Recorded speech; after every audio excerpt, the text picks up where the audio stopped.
नमस्ते, Bihar daily headlines में आप सभी को स्वागत है। मैं प्रेमचंद कुमार। देखिए, आज 21 तारीख है और आप सभी को पता है कि दो चरण में झारखंड में चुनाव समाप्त हो गया। 20 तारीख को दूसरा चरण और अंतिम चरण का चुनाव था और दोनों चरण का चुनाव समाप्त हो गया। महाराष्ट्र और झारखंड और बिहार में 4 सीट पे उपचुनाव था। यह भी पहला चरण में 13 तारीख को ही बिहार में चारों सीट पे उपचुनाव हो गया था, पर बात रह गई बेलागंज और इमामगंज। हॉट सीट रहा क्योंकि चर्चित सीट रहा। जो बेलागंज से लगातार 35 वर्षों से सुरेंद्र यादव लगातार वहां के विधायक रहे और उनके बाद जहानाबाद से सांसद बन गए। वह सीट खाली हो गया, उस पर उपचुनाव हुआ जिसमें आरजेडी के कोटे से प्रत्याशी के रूप में विश्वनाथ यादव, जो सुरेंद्र यादव के पुत्र हैं, वह चुनावी मैदान में था। एक तरफ जो है से एनडीए के सहयोगी जदयू की उम्मीदवार मनोरमा देवी थी। तो देखना है कि लगातार 34 वर्ष जो लगातार सुरेंद्र प्रसाद यादव वहाँ के विधायक रहे, क्या इस वर्ष जो है मनोरमा देवी उस किला को ढा पाती है। तीसरा मुकाबला मोहम्मद अजमत जो प्रशांत किशोर जनसुराज की पार्टी से चुनावी मैदान में था, तो त्रिकोणीय चुनाव मैदान में था। तो कहीं नहीं तो पल्ला जो है से एक तरह से देखा जाए तो मनोरमा देवी की भारी है। तो 23 तारीख को रिजल्ट आना है, तो मनोरमा देवी क्या उस किला को ढा पाती है नहीं।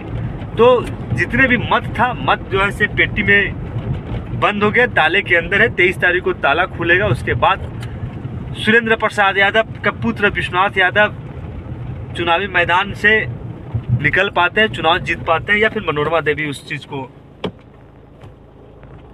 हासिल कर लेगी। तो कहीं ना कहीं एग्जिट पोल के अनुसार से मनोरमा देवी आगे चल रही है। और इमामगंज में रोशन मांझी जो है, जीतन राम मांझी के जो केंद्रीय मंत्री है, उनकी बहू दीपा मांझी चुनावी मैदान में था।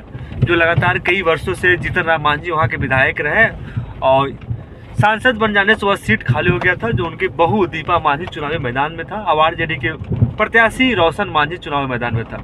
तो कहीं ना कहीं एग्जिट पोल के अनुसार वहाँ का सीट जीतन राम मांझी को हाथ से निकलते हुए दिख रहा है और कहीं ना कहीं आरजेडी के जो रोशन मांझी वहाँ से चुनाव जीत सकते हैं। ये 2 सीट कहीं ना कहीं बड़ा चर्चित है।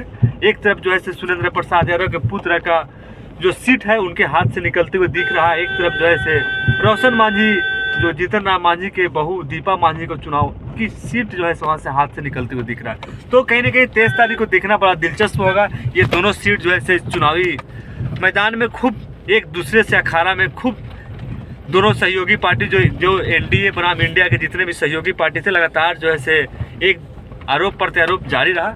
तो 23 तारीख को देखना दिलचस्प होगा। आप बने रहे बिहार डेली हेडलाइंस। मैं प्रेमचंद कुमार, बहुत बहुत धन्यवाद।